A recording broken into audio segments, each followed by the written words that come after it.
कि अगर हमें इंडक्टिव इफेक्ट के बारे में अगर हमें जानना है, ठीक है, अगर इंडक्टिव इफेक्ट के बारे में जानना है तो बिल्कुल सिंपल सी चीज़ है, हमें पीरियोडिक टेबल जानना चाहिए। समझ रहे बात को? पहली बात तो इंडक्टिव इफेक्ट बताता क्या है हमें बताता है ये सिग्मा इलेक्ट्रॉनिक डिस्ट्रीब्यूशन। क्या बताता है? सिग्मा इलेक्ट्रॉनिक डिस्ट्रीब्यूशन के बारे में बताता है। उसका ऑर्डर देख लेते हैं, ठीक है ना। अच्छा, अब देखो, पहली बात तो मैं ये बात पता है कि बोरॉन होता है, कार्बन होता है, नाइट्रोजन, ऑक्सीजन, फ्लोरीन होता है कि नहीं होता है ना। तो अगर मान लो कार्बन के बाद कौन से हैं? नाइट्रोजन है, ऑक्सीजन है, फ्लोरीन है। तो अगर कोई भी फंक्शनल ग्रुप का की एटम मतलब जैसे मान लो NH2 है तो नाइट्रोजन इस ग्रुप का की एटम है क्योंकि ये कार्बन चेन से जुड़ा है। तो अगर की एटम क्या है बेटा, इनमें से किसी एटम का बना है या इससे नीचे वाले में किसी से बना है तो क्या होगा बच्चों? ये -I का काम करेगा। देखो इधर, सबसे पहले अभी हमें ऑर्डर नहीं सीखना, पहले हमें आइडेंटिफिकेशन ऑफ ग्रुप सीखना है। ये देखो इसमें क्या है, NR3 है, नाइट्रोजन है कि नहीं की एटम, सल्फर है। अरे भाई पॉजिटिव चार्ज वाले तो इलेक्ट्रॉन विड्रॉइंग होंगे, इसमें तो कोई डाउट ही नहीं है ना। -I, ये देखो नाइट्रोजन है की एटम, सल्फर है की एटम, है ना। अब इधर देखो, यहाँ पे नाइट्रोजन है की एटम, ऑक्सीजन है की एटम, है ना, फ्लोरीन, क्लोरीन, ब्रोमीन है, आयोडीन है की एटम, ठीक है। अच्छा, यहाँ तक समझ गए कि नहीं समझ गए कि कोई ग्रुप -I है कि +I कैसे समझ में आता है? अच्छा, एक बात सुनो, जब हम कार्बन की बात कर रहे होते हैं, कार्बन चेन की बात कर रहे होते हैं, तो हम sp3 हाइब्रिडाइज कार्बन चेन की बात कर रहे होते हैं। तो अगर कोई कार्बन sp2 हाइब्रिडाइज्ड है या sp हाइब्रिडाइज्ड है बच्चों, तो वो भी क्या करेगा? -I का काम करेगा, क्योंकि इसमें S परसेंटेज ज़्यादा होगा, और S परसेंटेज ज़्यादा होगा तो क्या होगा? इलेक्ट्रोनेगेटिविटी भी ज़्यादा होगी, और इलेक्ट्रोनेगेटिविटी भी ज़्यादा होगी तो क्या होगा? -I का काम करेगा। समझ में आ रहा है कि नहीं आ रहा? तो देखो यहाँ पर क्या एल्काइन दी हुई है, क्या दिया हुआ है? एल्काइन दिया हुआ है, एल्काइन दिया है, एल्कीन दिया है, बेंजीन दिया है। तो इन सब में क्या पाई बॉन्ड है, तो ये क्या करेंगे? They also act as -I। समझ में आ रहा है कि नहीं आ रहा है? अब हम लोग क्या करेंगे, इसको देखते हैं। अब हम इसको देखो ध्यान से। पहले हमने क्या किया? Fluorine, chlorine, bromine, iodine. तो क्या हो रहा है? जैसे जैसे डाउन द ग्रुप जाते हैं इलेक्ट्रोनेगेटिविटी घटती है तो -I घटता है। तो एक ऑर्डर हमें याद हो गया। अब दूसरा देखना, ये आगे सबसे आगे पॉजिटिव चार्ज वाले लगे हैं। सबसे आगे क्या लगे हैं? पॉजिटिव चार्ज वाले लगे हैं। इसके बाद न्यूट्रल लगे हैं। तो हमें पता है ऑब्वियसली जिसके पास पॉजिटिव चार्ज होगा वो ज़्यादा इलेक्ट्रॉन डेफिशिएंट होगा, या उसका Z इफेक्टिव उतना ज़्यादा होगा। तो क्या होगा? उसमें -I ज़्यादा होगा। समझ में आ रहा है नहीं आ रहा है? तो पॉजिटिव चार्ज वाले ज़्यादा होंगे। अच्छा बच्चों, एक कॉन्सेप्ट तुम लोग को समझना होगा बच्चों। दरअसल हमारी गलतफहमी होती है। देखो इधर देखना, जैसे यहाँ नाइट्रोजन है ना, नाइट्रोजन से हाइड्रोजन जुड़ा है, मान लो NH3+ है, और नाइट्रोजन से 3 R ग्रुप जुड़े हैं, तो किसका -I ज़्यादा है? तो हम ये सोचते हैं कि R ग्रुप जब तो इंडक्टिव इफेक्ट शो करेगा, तो इसको जब देगा तो नाइट्रोजन की इलेक्ट्रॉन डेफिशिएंसी कम हो जाएगी, तो इसका -I कम हो जाएगा, तो इसका -I ज़्यादा होना चाहिए। लेकिन इसका होता है, क्यों होता है? क्योंकि हाइड्रोजन की इलेक्ट्रोनेगेटिविटी होती है 2.1 और कार्बन की इलेक्ट्रोनेगेटिविटी होती है 2.5। तो कार्बन की इलेक्ट्रोनेगेटिविटी ज़्यादा है। समझ में आ रहा है कि नहीं आ रहा है? तो क्या होगा? ये ज़्यादा -I का काम करेगा। देखो पॉजिटिव वाले लाल, यहाँ पर क्या हो रहा है? पॉजिटिव वाले ज़्यादा हैं इनसे। अब पॉजिटिव वाले में क्या हो रहा है? NR3 और NH3 में NR3 ज़्यादा है। समझ में आएगी नहीं? इतना याद हुआ कि नहीं हुआ? SR2 तो याद ही कर लो, अब इसमें कुछ एक्सप्लेनेशन नहीं है। समझ में आ रहा ही नहीं आ रहा है ना? तो यहाँ तक क्लियर हो गया कि नहीं हो गया बच्चों? समझ में आएगी नहीं? अब इधर देखो बच्चों, एक चीज़ तुम्हें वैसे ही सेम इसका एक्सप्लेनेशन वही है। OH है ना, और OR है, तो कौन ज़्यादा -I होगा? OR। क्यों? क्योंकि कार्बन की इलेक्ट्रोनेगेटिविटी 2.5 होती है। समझ में आएगी नहीं? ठीक है, तो ये तो तुम्हें क्या क्या याद हो गया? OR OH का ऑर्डर याद हो गया। समझ में आएगी नहीं? इन तीनों का याद हो गया। फ्लोरीन, क्लोरीन, ब्रोमीन का याद हो गया। समझ में आएगी नहीं? अब तुम्हें एक चीज़ और याद रखना बच्चों, इलेक्ट्रोनेगेटिविटी में हमें ये तो पता है कि ऑक्सीजन ज़्यादा इलेक्ट्रोनेगेटिव है नाइट्रोजन से, बोलो ना, है ना? यहाँ तक बात समझ में आएगी नहीं? ये तो हमें पता है। हमें ये पता है कि एल्काइन ज़्यादा इलेक्ट्रोनेगेटिव है एल्कीन से, ठीक है। तो यहाँ देखो, अब सुनो, एल्काइन आगे है, एल्कीन इसीलिए पीछे है। बेंजीन भी एक तरह का एल्कीन ही तो है, तो ये पीछे, लेकिन बेंजीन में ज़्यादा डबल बॉन्ड है, इसलिए थोड़ा सा नॉर्मल एल्कीन से ज़्यादा है। समझ में आ रहा नहीं आ रहा? और एल्काइन उससे ज़्यादा है। क्लियर है कि नहीं? इतना याद हो गया? हाँ। अब उसके बाद सुनना मेरी बात, हमें अच्छा यहाँ तक समझ में आ गई कि नहीं गई? अब ये देखो ऑक्सीजन वाले ग्रुप हैं, कौन वाला? ऑक्सीजन वाला है, और ये NH2। This is different case. ये नाइट्रोजन वाला कैसे आगे क्यों लिखा है? क्योंकि नाइट्रोजन के साथ 2 ऑक्सीजन है। समझ में आएगी, वो अलग केस है, समझ में आएगी नहीं। तो अकेला अलोन देख लो, ऑक्सीजन वाले और नाइट्रोजन वाले में कौन ज़्यादा है? ऑक्सीजन वाला। समझ में आ रहा है नहीं आ रहा है? हीरो भाई साहब समझ में आएगी नहीं? इधर देखो, इधर देखो क्या बोल रहे हैं, अब ध्यान से सुनना, ध्यान से सुनना। यहाँ पर है $1 मिलियन पॉइंट। बच्चों हमेशा याद रखना कि ट्रिपल बॉन्डेड कार्बन की इलेक्ट्रोनेगेटिविटी से ज़्यादा ऑक्सीजन की इलेक्ट्रोनेगेटिविटी होती है। और भाई ट्रिपल बॉन्डेड कार्बन भी इलेक्ट्रोनेगेटिव माना जाता है। Yes sir. तो ट्रिपल बॉन्डेड कार्बन की इलेक्ट्रोनेगेटिविटी क्या होती है? ऑक्सीजन से कम होती है, लेकिन नाइट्रोजन से ज़्यादा होती है। और नाइट्रोजन की क्या होती है? एल्कीन से ज़्यादा होती है। समझ में आएगी नहीं है? यहाँ तक समझ में आएगी नहीं है? ये बात समझ में आएगी नहीं है?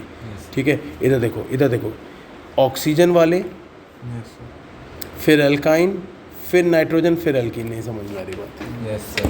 क्लियर है कि नहीं क्लियर है? Yes sir. अब सुनो, अब यहाँ पे ध्यान से सुनो, फिर से बताता हूँ। अब यहाँ पे देखो, जैसे नेगेटिव चार्ज वाले हैं इनका न्यूट्रल वालों से ज़्यादा होगा। यहाँ तक पहला पॉइंट समझ में आ गया कि नहीं आ गया? Yes sir. ठीक है, दूसरी बात सुनो, नेगेटिव वालों का ज़्यादा क्यों होता है? क्योंकि नेगेटिव आया क्यों? क्योंकि इनके पास जितने न्यूक्लियस में प्रोटॉन है उससे ज़्यादा इलेक्ट्रॉन हो गए। तो जब इन इलेक्ट्रॉनों को, एक्स्ट्रा इलेक्ट्रॉन है इसके पास, जब एक्स्ट्रा इलेक्ट्रॉन है तो एक्स्ट्रा इलेक्ट्रॉनों को होल्ड नहीं कर पाएंगे। जब एक्स्ट्रा इलेक्ट्रॉनों को होल्ड नहीं कर पाएंगे तो क्या होगा? डोनेट करेंगे। डोनेट करेंगे। समझ में आएगी? अब आए न्यूट्रल में कैसे हम ऑर्डर करते हैं, ध्यान से देखना। अब यहाँ पर सुनना, मज़ा आ जाएगी तुमको, मज़ा आ जाएगी। हैवियर आइसोटोप का पहले ऑर्डर समझ लो। बेटा एक बात समझना, जितना हैवियर आइसोटोप होगा उसका प्लस आई उतना ज़्यादा होगा। पहले तो फैक्ट याद कर लो, अब इस फैक्ट का एक्सप्लेनेशन सुन लो। जितना हैवियर आइसोटोप होगा वो उतना कम वाइब्रेट करेगा, और जितना कम वाइब्रेट करेगा उतना स्ट्रॉन्गर बॉन्ड बनाएगा, और जितना और उतना डायरेक्शनल बॉन्ड बनाएगा उतनी ज़्यादा क्या होगा बेटा? इलेक्ट्रॉन का डीलोकलाइजेशन होगा। समझ में आया कि नहीं? क्लियर है कि नहीं क्लियर? हाँ या ना? अब यहाँ पर रह गया बेटा ये 3 है ना। अब इसको देख लेते हैं बच्चों। कार्बन को भगवान ने बहुत सोच समझ के बनाया है, वो एकदम पीरियोडिक टेबल के बीचों बीच में है। नहीं समझ में आ रही बात? यस। तो यानी ना तो उसकी इलेक्ट्रोनेगेटिविटी बहुत कम है ना बहुत ज़्यादा है। समझ में आएगी नहीं? एक तरह से बहुत लेस इलेक्ट्रोनेगेटिव भी मान लेंगे। दूसरी बात, उसके पास 4 वैलेंस इलेक्ट्रॉन है। सुनते जाना, मज़ा आएगी तुमको। उसके पास 4 वैलेंस इलेक्ट्रॉन है। दूसरी बात यानी कि क्या, इलेक्ट्रॉन्स बहुत ज़्यादा है वैलेंस इलेक्ट्रॉन, लेकिन उसका साइज़ बहुत छोटा है क्योंकि वो सेकंड पीरियड का है। हाँ या ना? तो फिर से समराइज़ करते हैं, वो सेकंड पीरियड का बहुत ही छोटा ऐसा एटम है जिसके पास बहुत सारे इलेक्ट्रॉन्स हैं। समझ में आएगी नहीं? तो जब तुम्हें पता है जब साइज़ छोटा होता है और इलेक्ट्रॉन पास पास में होते हैं तो वो उसे रिपेल करने लगता है, और जब उसे रिपेल करेगा तो वो क्या करेगा? सामने वाले एटम को मिल जाएंगे। समझ में आ रहा नहीं आ रहा है? तो कार्बन क्या करता है, इसीलिए प्लस आई ग्रुप का काम करता है। समझ में आएगी नहीं? जैसे जैसे कार्बन चेन बढ़ेगी वैसे वैसे प्लस आई ग्रुप बढ़ेगा। समझ में आएगी नहीं? ठीक है ना? कभी भी, अब हम लोग पढ़ रहे हैं एम इफेक्ट। पहली बात हम लोग किसकी बात कर रहे हैं? पहले प्लस एम की बात करें। प्लस एम वाले कौन होते हैं? जो लोन पेयर डोनर होते हैं। ध्यान से सुनना, कभी भी किसी भी एटम के पास ए लोन पेयर है, बराबर है कि नहीं है?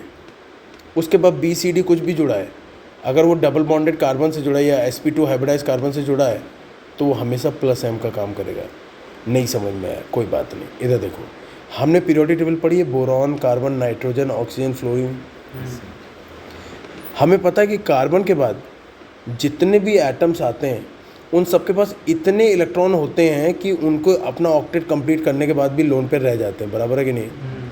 तो अगर की एटम नाइट्रोजन का या ऑक्सीजन का या हेलोजन का बना है तो वो प्लस एम इफेक्ट से शो करेंगे। नहीं समझ में आ रही बात? क्योंकि लोन पेयर तो रहेगा। इधर देखो, अब ध्यान से देखना, अब ध्यान से देखना। की एटम ऑक्सीजन का, nitrogen nitrogen nitrogen oxygen oxygen nitrogen oxygen, fluorine chlorine bromine nitrogen. नहीं समझ में आ रही बात है ना? और हमें पता है कि डबल बॉन्ड भी हो तो डबल बॉन्ड भी तो डबल बॉन्ड को डोनेट कर सकता है एक तरह से, तो वो भी तो करेगा। नहीं समझ में आ रही बात? कितनी क्वेश्चन आएगा कि क्या ये प्लस एम वाले जो ग्रुप हैं ये माइनस, हमें ऑक्सीजन दिख गया, माइनस चार्ज छोड़ दो है ना, नाइट्रोजन ऑक्सीजन ये सब दिख गए तो ये माइनस आई तो शो करेंगे ही। नहीं समझ में आ रही बात? क्योंकि माइनस आई की कंडीशन क्या थी? कार्बन के राइट में होना चाहिए। भैया देखो ना, boron, carbon, nitrogen, oxygen, fluorine, तो जिसका भी की एटम इनमें से किसी का बना है तो माइनस आई तो शो करे, तो ये भी माइनस आई तो शो कर ही रहा है। समझिए, ये सब माइनस आई शो कर रहे हैं, बराबर है कि नहीं है? लेकिन इनके पास लोन पेयर है तो ये प्लस एम भी शो कर रहे हैं। नहीं समझ में आ रही बात? तो ये क्या कर रहा है? माइनस आई भी शो कर रहे हैं, प्लस एम भी शो कर रहे हैं ना, तो ये क्या करेगा? ये सिग्निफिकेंट रहेगा। अच्छा मैं तुम्हें कुछ और बातें बताना प्लस चाहता हूँ। एम हमेशा सिग्निफिकेंट रहेगा। हमेशा सिग्निफिकेंट रहेगा एक्सेप्ट फ्लोरीन क्लोरीन ब्रोमीन के केस में, वहाँ पर क्या होगा माइनस आई ज़्यादा हो जाएगा प्लस एम से। समझ में आएगी नहीं है? और एनओ के केस में भी सेम। बच्चों मैं तुमसे एक बात यहाँ पे बताना चाहता हूँ, ध्यान से सुनो। जैसे मैं हूँ, मैं एक केमिस्ट्री टीचर भी हूँ और एक आम जनता भी हूँ। तो अगर मैं ट्रेन में हूँ तो मैं आम जनता हूँ, अगर क्लास में हूँ तो मैं टीचर हूँ, केमिस्ट्री टीचर। समझने की कोशिश करना। कोई प्लस एम शो कर सकता है और प्लस एम शो करेगा ही करेगा, इसमें अंतर है। अगर किसी भी ग्रुप को प्लस एम शो करना है तो उसे sp2 से जुड़े होना ज़रूरी है। समझ में आएगी नहीं है? अगर वो sp3 से जुड़ा है तो वो प्लस एम नहीं शो करेगा। समझ में आएगी नहीं है? क्लियर है कि नहीं क्लियर है? तो लेकिन माइनस आई चाहे वो किसी से भी जुड़ा रहे वो शो करेगा ही करेगा। नहीं समझ में आ रही बात? जैसे कोई ने बोला यहाँ CH3NH2 का नेचर क्या है, तो तुम कहोगे माइनस आई है, प्लस एम नहीं है क्योंकि sp3 से जुड़ा है। समझ में आएगी नहीं है? अगर मैंने यहाँ पे CH2 डबल बॉन्ड CH कर दिया तो तुम कहोगे कि क्या कहोगे, ये माइनस आई है और लोन पेयर भी है और sp2 से जुड़ा है, तो ये क्या करेगा बेटा प्लस एम भी है। समझ में आएगी नहीं? तो अब तुम कहोगे बताओ ये इलेक्ट्रॉन डोनेटिंग है कि इलेक्ट्रॉन विड्रॉइंग है, तो तुम बोलोगे डोनेटिंग है। अगर वो प्लस एम भी शो कर रहा है, नहीं समझ में आ रही बात, तो ये क्या होगा, अगर उसने प्लस एम एक बार शो करना शुरू कर दिया तो वो डोनेटिंग ही कंसीडर की जाएगा। नहीं समझ में? क्योंकि आई इफेक्ट वीक इफेक्ट होता है। दिस बट दोस्तों मैं ये कहना चाहता हूँ कि ये ग्रुप तुम देख रहे हो कि इनके की एटम्स लोन पेयर तो है ही, जैसा कि अभी हमने बताया, बल्कि इनके क्या है बेटा, कार्बन से ज़्यादा इलेक्ट्रोनेगेटिव हैं, तो ये सब माइनस आई तो शो कर ही रहे हैं। बात समझ में आए कि नहीं? पर इनके पास लोन पेयर होने की वजह से ये प्लस एम भी शो कर रहे हैं। समझ में आए कि नहीं? तो अगर सारी कंडीशन सेटिस्फाइड हो, ये प्लस एम शो कर पा रहे हो उस मॉलिक्यूल में, तो ये डोनेटिंग ही माने जाएंगे। क्या माने जाएंगे? इलेक्ट्रॉन डोनेटिंग ग्रुप माने जाएंगे। समझ में आएगी नहीं? फॉर एग्जांपल अगर ये बेंजीन है और बेंजीन में NH2 लगा है, बोलो ना, तो अब बोला जाएगा NH2 क्या शो कर रहा है, तो माइनस आई भी शो कर रहा है बेंजीन पे, और NH2 के पास लोन पेयर भी है तो इलेक्ट्रॉन डोनेट कर रहा है, तो ये प्लस एम भी माना जाएगा।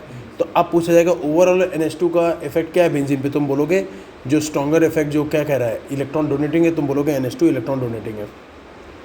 अगर यही साइक्लोहेक्सेन में NH2 जुड़ा होता, समझ में आएगी नहीं, तो हम कहते हैं माइनस आई शो कर रहा है, बोलो ना, लेकिन sp3 है ये, तो यहाँ प्लस एम अपना नहीं शो कर पा रहा है, तो फिर ये क्या कराया जाएगा, सिर्फ माइनस आई के बेस पर डिसाइड होगा, यानी ये इलेक्ट्रॉन विड्रॉइंग ग्रुप होगा। नहीं समझ में आ रही बात? तो कोई तुमसे कहे कि NH2 इलेक्ट्रॉन डोनेटिंग है कि विड्रॉइंग है, नहीं कह सकते, वो डिपेंड करता है कि किस तरह की सिचुएशन में। समझ में आएगी नहीं? ये कोई कहे कि माइनस आई शो कर सकता है, कर सकता है, कोई बोले प्लस एम शो कर सकता है, कर सकता है, करेगा ही करेगा नहीं, इट डिपेंड्स। ठीक है, आई करेगा ही करेगा। ये कुछ ऐसे ग्रुप भी होते हैं जिनमें क्या होता है, फ्लोरीन क्लोरीन ब्रोमीन आयोडीन और NO, ये सब क्या होते हैं, इनका माइनस आई क्या होता है, बड़ा होता है प्लस एम से। अब तुम पूछोगे क्यों, अब मैं तुम्हें बताता हूँ। एक्चुअली में तुम्हें पता है कि फ्लोरीन क्लोरीन ब्रोमीन ये सब क्या है बेटा, काफ़ी स्ट्रॉन्ग एसिड के कॉन्जुगेट बेस है। स्ट्रॉन्ग एसिड के कॉन्जुगेट बेस हमेशा वीक बॉन्ड बनाते हैं। समझ में आएगी नहीं है? तो जब वीक बॉन्ड बनाते हैं तो इन जिस भी से जुड़े हैं कार्बन के साथ, उनके साथ बहुत वीकली इन्वॉल्व है। समझ में आ रहा नहीं आ रहा? तो इनका लोन पेयर उतना सिग्निफिकेंटली पार्टिसिपेट करता नहीं है। समझ में आएगी नहीं? तो इसलिए इनका एम इफेक्ट भी काम उतना करता नहीं है। समझ में आएगी नहीं? इसलिए रिसेसिव हो जाता है। समझ में आएगी नहीं है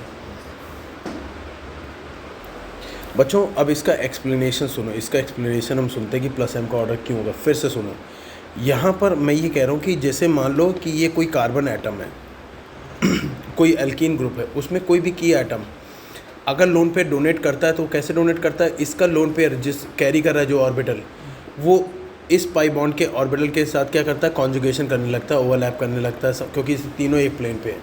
अगर कोई भी चीज़ इसके प्लेन को रिपेल कर दे तो इसका प्लेन चेंज कर दे, नहीं समझ में आ रही बात, तो ओवरलैपिंग नहीं हो पाएगी। इसे इस तरह से इमेजिन कर सकते हो कि अगर मैं तुमसे अपना हाथ मिला रहा हूँ तो हम दोनों एक ही प्लेन पे हैं, तो हमारे हाथ बहुत अच्छे से ओवरलैपिंग करने लेंगे। अगर हम दोनों में से किसी का भी हाथ ट्विस्ट हो रहा है तो क्या होगा, ओवरलैपिंग बेटर नहीं होगी। समझ में आ रहा है नहीं आ रहा?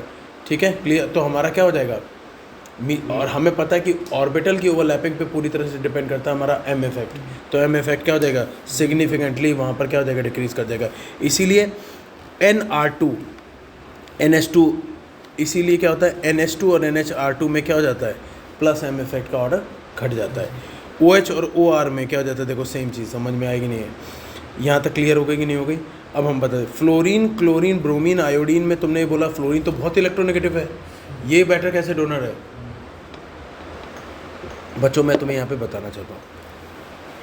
जैसे मान लो ये कार्बन है, ये कार्बन का p ऑर्बिटल है, इससे जुड़ा है फ्लोरीन। फ्लोरीन, कार्बन भी सेकंड पीरियड का है, फ्लोरीन भी सेकंड पीरियड का है, तो इनके क्या है बेटा ऑर्बिटल्स क्या क्या है, एनर्जी सेम है, ओवरलैपिंग बढ़िया हो रही है। अगर मैं कह दूँ कार्बन डबल बॉन्ड, ये कार्बन है और यहाँ क्लोरीन है, तो क्लोरीन का तो ऑर्बिटल की एनर्जी ज़्यादा होगी क्योंकि थर्ड पीरियड का है, तो ओवरलैपिंग बेटर नहीं हो पाएगी। नहीं समझ में आ रही बात? तो जब ओवरलैपिंग यहाँ बेटर होगी तो क्या होगा, तो यहाँ पे प्लस एम इफेक्ट ज़्यादा होगा। नहीं समझ में आ रही बात? Yes sir. तो जैसे जैसे याद रखना कि पीरियड नंबर बढ़ता है, पीरियड नंबर सेकंड पीरियड से जैसे थर्ड पीरियड जा रहे हो, थर्ड पीरियड से फोर्थ पीरियड जा रहे हो, तो ओवरलैपिंग घटती जाती है। ओवरलैपिंग घटती जाती है तो क्या हो जाता है, प्लस एम इफेक्ट घटता जाता है। समझ में आ रहा है कि नहीं आ रहा है? तो यहाँ तक क्लियर हो गया। तो फ्लोरीन, क्लोरीन, ब्रोमीन में क्या हो रहा है, प्लस एम इफेक्ट का ऑर्डर ये है, ठीक है। अब आ जाता है, ये भी हमें एक्सप्लेन हो गया, ये भी एक्सप्लेन हो गया। अब यहाँ सुनना मेरी बात। अच्छा, जैसे सपोज करो यहाँ पर ये OH दे दिया गया और इसमें H हटा के O की जगह C डबल बॉन्ड OCH3 दे दिया गया। हमें पता है कि ये C डबल बॉन्ड CH है, ये ऑक्सीजन क्या कर रहा था, अपना लोन पे दे रहा था इसको। लेकिन अभी क्या होगा, अगर इससे C डबल बॉन्ड OCH3 लग गया तो ऑक्सीजन अपना लोन पेयर इधर भी देगा और वो इधर भी चला जाएगा। बोलो ना, तो दो आदमी को डिस्ट्रीब्यूट हो गया। नहीं समझ में आ रही बात? तो इसकी देने की टेंडेंसी कम हो जाएगी इससे। यहाँ पे देखना, यहाँ C डबल बॉन्ड C है ना, ये OH है, तो ऑक्सीजन के पास लोन पेयर है कि नहीं है, तो लोन पेयर कहाँ जाएगा, पाई बॉन्ड की तरफ। रूल यही कहता है। समझ में आएगा नहीं? तो यानी ऑक्सीजन क्या कर रहा है, फुली डेडिकेटेड है, इसी को डोनेट कर रहा है। अगर मैं इसका H हटा दूँ, अगर मैं इसका H हटा दूँ, है ना, और O के बगल में कोई ऐसा ग्रुप लगा दूँ जिसको भी क्या करता है बेटा, जिसको भी क्या करता है, इसके पास भी यही सिस्टम है, पाई बॉन्ड, तो अब ये लोन पेयर एक बार इसके पास जाएगा और लोन पेयर एक बार इसके पास जाएगा। तो नहीं, अब ऑक्सीजन क्या करेगा, 50% इधर देगा, 50% इधर देगा, बल्कि इधर ज़्यादा देगा क्योंकि यहाँ पे मोर इलेक्ट्रोनेगेटिव है। तो इधर तरफ क्या हो जाएगा, डोनेट तो करेगा लेकिन डोनेटिंग टेंडेंसी क्या हो जाएगी उसकी, कम हो जाएगी। नहीं समझ में आ रही बात? तो इसी तरीके से क्या हो रहा है कि ये वाला जो ग्रुप है, ये देखो इधर, एक मिनट, ये वाला जो ग्रुप है NHCOCH3 ग्रुप या OCOR ग्रुप, NHCOR का स्ट्रक्चर क्या है, NH है ना, और C डबल बॉन्ड OR। मतलब ये कह रहा है कि अगर कोई अल्कीन से जुड़ा होगा तो इसका प्लस एम इफेक्ट कम हो जाएगा। क्यों हो जाएगा कम, क्योंकि इधर तो देगा तो इसे अपने भी इस ग्रुप को देना पड़ेगा। समझ में आएगी नहीं? सेम चीज़ है OCOR, तो ये ऑक्सीजन है, अपनी तरफ अल्कीन की तरफ देगा, अपने इस धर भी देना पड़ेगा। समझ में आएगी नहीं? तो इस जितना अच्छा OH होगा उतना OCOR नहीं होगा। समझ में आएगी नहीं? जितना NH2 होगा उतना NHCOR नहीं होगा। क्लियर है कि नहीं क्लियर है? समझ में आएगी नहीं? तो अब हमने इसको क्या किया, अरेंज कर दिया। तो हमने क्या किया, इधर देखो क्या कर दिया, OH OR फिर NHCOR OCOR। समझ में आएगी नहीं? नहीं आ रही बात समझ में? आया कि नहीं आई बात समझ में? क्लियर है कि नहीं क्लियर बच्चों? इसमें NO में ये पहले हम लोग समझते हैं NO को।